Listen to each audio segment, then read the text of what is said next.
ہمیں قضائے حاجت پیش آتی ہے، چھوٹا پیشاب آئے، بڑا پیشاب آئے، اب اس کا عمل کیا ہے، ترتیب کیا ہے، سنت کیا ہے کہ کس ترتیب کے ساتھ ہم بیت الخلاء جائے داخل ہو۔ نبی علیہ الصلاۃ والسلام نے ہمیں طریقہ بتایا، جب آپ کو قضائے حاجت پیش آئے، قضائے حاجت کرنے سے پہلے، بیت الخلاء میں داخل ہونے سے پہلے آپ یہ دعا پڑھ لیا کرے، اللہم انی اعوذ بک من الخبث والخبائث۔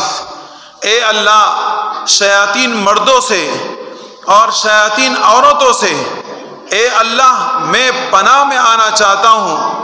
اس طرح کے الفاظ آپ کہیں اور بیت الخلاء میں داخل ہو جائے۔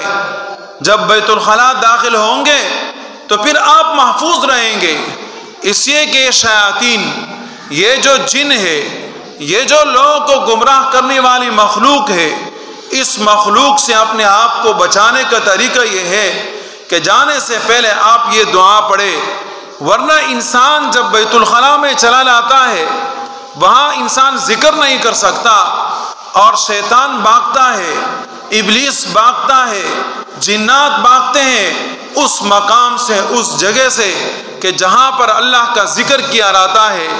اب ظاہر ہے کہ بیت الخلاء میں اللہ کا ذکر نہیں ہوتا تو وہاں یہ شیاطین اور جنات آ جاتے ہیں اور پھر انسان کو نقصان پہنچاتے ہیں۔ اس نقصان سے بچانے کے لیے نبی اکرم صلی اللہ علیہ وسلم نے ہمیں فرمایا کہ بیت الخلاء جانے سے پہلے یہ دعا ضرور پڑھ لیا کرے، اور ہم نہیں پڑھتے۔ دیکھیں، ایک آپ کا دائیں پاؤں ہے، دوسرا بائیں پاؤں ہے۔ دایاں پاؤں، دایاں ہاتھ شرف کے لیے استعمال ہوتا ہے، اچھے کاموں کے لیے استعمال ہوتا ہے، اور یہ بایاں ہاتھ جو ہوتا ہے اس سے آپ استنجا کر سکتے ہیں، اس سے آپ ناک صاف کر سکتے ہیں، اسی طریقے سے اس سے آپ دیگر کام کر سکتے ہیں جو بہت اچھے نہیں ہیں۔ ایسا ہی بیت الخلاء میں آپ نے جانا ہے تو بیت الخلاء ظاہر ہے کہ وہاں اللہ کا ذکر نہیں ہوتا اور مدار اللہ کے ذکر کا ہوتا ہے۔ اگر کوئی مقام اور جگہ خوبصورت بنتا ہے تو وہ اللہ رب العزت کے ذکر سے بنتا ہے۔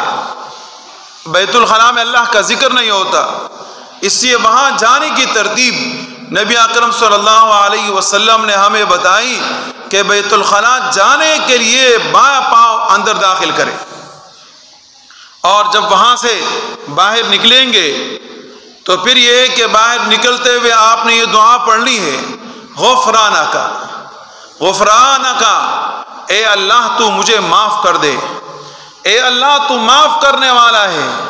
جو وقت میں نے بیت الخلاء کے اندر گزارا ہے، ظاہر ہے کہ وہ وقت میرا بغیر تیرے یاد کے گزرا ہے، اے اللہ اس وقت کے گزارنے کے اوپر تو مجھے معاف کر دے، اے اللہ تو مجھے معاف کر دے۔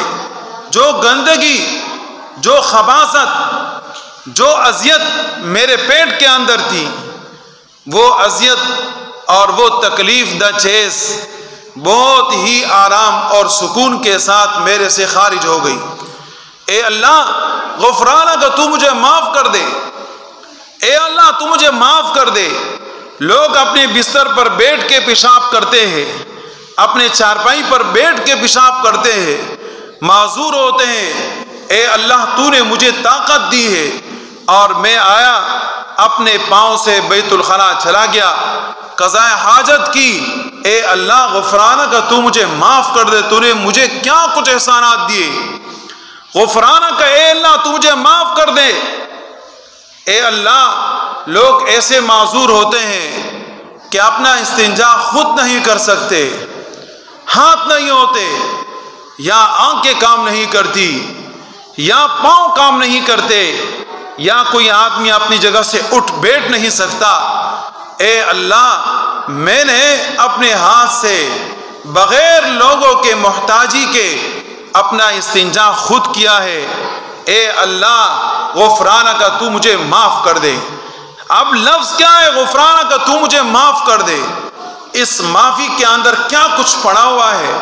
انسان کو اس کی خبر نہیں۔ سب کا خلاصہ کیا ہے کہ انسان نبی اکرم صلی اللہ علیہ وسلم کے اس حدیث مبارکہ پر عمل کرے، اپنی زندگی کے اندر لائے، اور بیت الخلاء سے نکلتے ہوئے دایاں پاؤں پہلے نکالے۔